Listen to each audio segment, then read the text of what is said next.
హరే కృష్ణ. శ్రీమన్నారాయణీయం 84వ దశకం.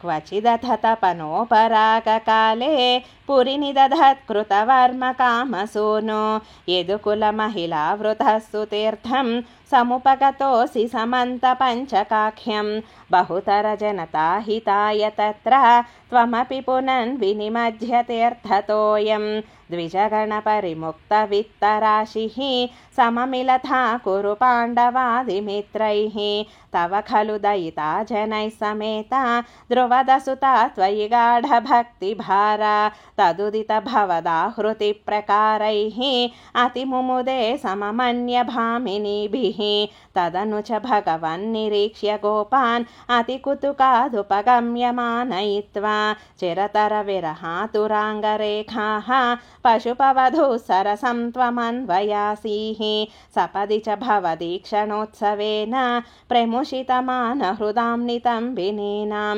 అతిరసపరిముక్తకంచులీకే పరిచయహృద్యతరే కుచేన్యలైషీః రిపుజనకలహైః పునః పునర్మే సముపగతైర్యతి విలంబనాభూత్ इति कृतपरिरम्भणे त्वयि द्राग् अतिविवशा खलु राधिका निलील्ये अपगतविरहव्यथास्तदाताः रहसि विधाय ददाथ तत्त्वबोधं परमसुखचिदात्मकोऽहमात्मेति उदयतु वः स्फुटमेव चेतसीति सुखरसपरिमिश्रितो वियोगः किमपि पुरा भवदुद्धवोपदेशैः समभवदमुतः परन्तु तासां परमसुखैक्यमयी भवद्विचिन्ता मुनिवरनिवहैस्तवाथ पित्रा दुरितशमाय शुभानि पृच्छ्यमानैः त्वयि सति किमिदं शुभान्तरैरिति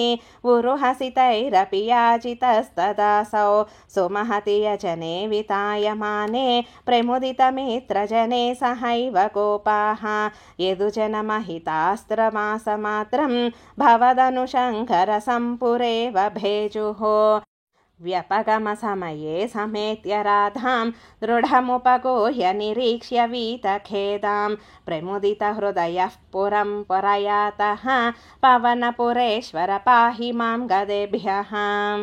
श्रीकृष्णाय परब्रह्मणे नमः।